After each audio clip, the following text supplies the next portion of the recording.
मग सर तुमच्या मते एक प्रॉपर डाएट काय असला पाहिजे? नाही, माझ्या मते कसं आहे बघ, मला एक गोष्ट कळली, जंक फूड हे आपला डाएट नाही. बरोबर. हे घेऊ नये. तळलेले पदार्थ कमी प्रमाणात घ्यावे, फार घेऊ नये.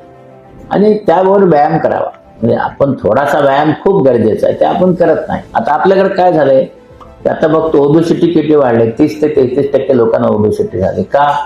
कारण आहारच आपण एवढा घेतो ना, तर तो नाही घेतला पाहिजे. म्हणजे गरजेचा आहार घ्यावा.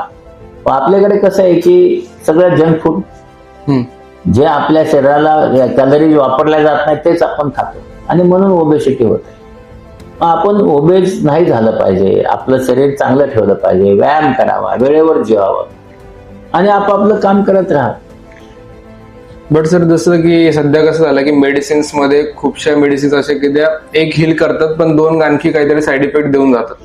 तशा केसेस मध्ये लोकांनी मेडिसिन घेतले पाहिजे की नाही घेतले पाहिजे? नाही, मी नेहमी एकच सांगत असतो, तुमची स्वतःची इच्छाशक्ती चांगली ठेवा, शरीर तंदुरुस्त ठेवा, आहार निरोगी आहार ठेवा आणि व्यायाम करा. तुम्हाला मेडिसिन घ्यावंच लागणार ना, आहे का नाही? पण तसं होत नाही ना. आपणच आपल्या स्वतःचे शरीर बिघडवून घेतो. शेवटी हे शरीर आहे ना, मग आपण बिघडवून घेतो याला. आता डायबिटीसचे लोक आहेत ते गुळ खातात, म्हणून सांगतात शुगर नाही खात पण गुळ खातो, कारण डायबिटीस मध्ये खावा. कोणी सांगितलं? त्यांच्याकडे सगळं आहे, गुगल आहे, त्यांना माहिती आहे. त्याच्यानंतर देखील स्वतःलाच फसवतात ते गुळ खाऊन. मग त्यांना गोळी लागणार आहे ना. मग का लागली? तुम्ही गुळ खाल्ल्याने गोळी लागली, आहे का नाही? मग गोळीचे साईड इफेक्ट कधी का आले?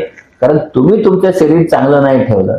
काही आजार आहेत की त्याच्यात नक्की साईड इफेक्ट आहेत आणि हे साईड इफेक्ट त्याच्यावर उपाय करणं शक्य आहे.